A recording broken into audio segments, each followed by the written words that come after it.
All right, babe. Yes, sir. This is our 9th year of marriage. Glory be to God. It's been lovely indeed. Yes. So I want to ask some questions like, how have we been able to stay on the same page in our financial dealings as a couple? Oh, I think we've been able to do so because we've always had regular communication. Regular communication, Yes, indeed. you know I talk a lot. Oh yes. You are the quiet type. It helps. It helps anyway. Yeah. Okay, and communication is quite good as a couple because it helps to stay on the same page, just like the questioner. And I also think that aside from communication, having a shared goal and budgeting together is also vital Point. for us to be on the same page this far, right? Yes. And you know, as individual, we could have different goals and we have different budget for those purposes. Yeah. Then, you know, as couple now, we bring those individual goals together and merge it into one. So we chase it with one energy. And don't forget, we are one. Yes, indeed. We were always reviewing our progress regularly. Oh yes. Yes. Project review. Yes. Right? And you know, as a certified project manager, I always told you, review of progress is essential to ensure that you keep track on the set goal. Yeah. Right? And when you keep track on the set goal or review of that set goal, you are able to know when you are deviating from your goal, right? Yes. Then you re-strategize in order to recalibrate yourself into the original set goal, right? Yeah. Nice one. In all these years, how were we able to develop trust for each other and teamwork in managing our money? So what do you have to say about that? Quite interesting.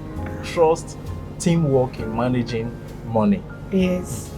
Transparency, I think, is actually help a lot. Yeah. You see, I'm always into capital projects, right? And sometimes if I'm not transparent with those spendings on capital projects, you might not really understand. Then another thing that I think that help is accountability and integrity. Okay. You see, accountability, you know, help me to ensure that whatever we decided that we're going to spend money on, I give account of how it actually went. Then integrity ensure that money meant for example, maybe a building project is not diverted into purchasing of car projects. You know, I like cars, so that's you are right. Now, and there is always a torchlight from my end to see if you have actually done it, you know. Can you recall any financial difficulty we faced? How were we able to navigate through it and come out of it? There is one I will not forget. You know those in our early year of marriage that we try to secure good apartment. You remember? In that place, I remember. God it was of quite mercy, tough. God helped us. I remember we paid for that apartment already. Yeah. And the money almost went away. So it was prayer upon prayer. I think midnight. Yes. It turned out that that apartment wasn't what we wanted. Because the whole aura surrounding the vicinity and the environment just didn't work well for us. Yeah. So we decided that we didn't want it and we needed to rent another apartment, right? Yes. So, and getting the money to rent the other apartment became quite difficult. And somehow, through prayer and your doggedness, I remember, and we were able to raise another money. I remember that situation taught us so many lessons. Yes, honestly, it did teach us a lot. So can you remember I can one remember, of the you know, because of all we went through, because it took us another 4 months to recover that money. I think it taught us patience, right? We were actually patient and with the whole we process, trusted God with all our life. And we were resilient. Yes, we were resilient. And I think the biggest one of them all is that it taught us to be careful in financial decisions. Yes. So you must be careful as couple in making financial decisions so that you don't throw your hard-earned money to the gutters. And you know how tough it can be, right?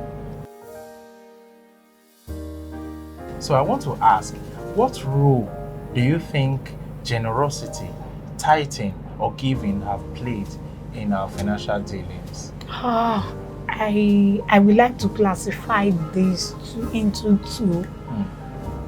I think as a couple, we should not take away that God factor from our relationship.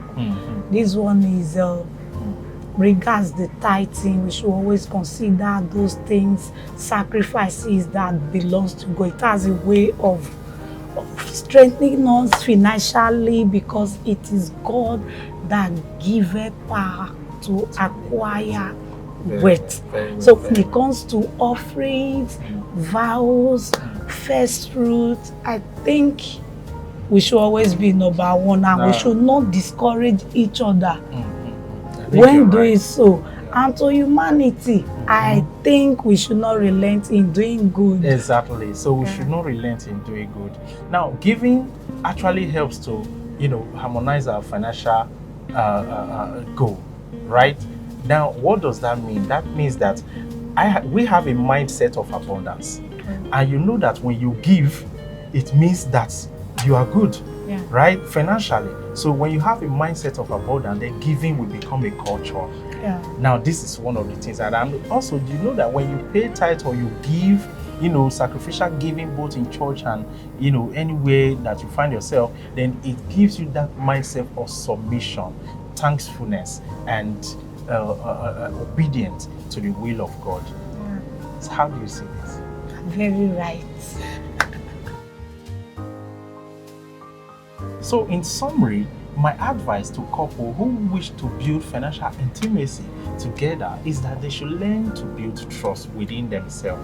They should learn to be transparent with their financial dealings.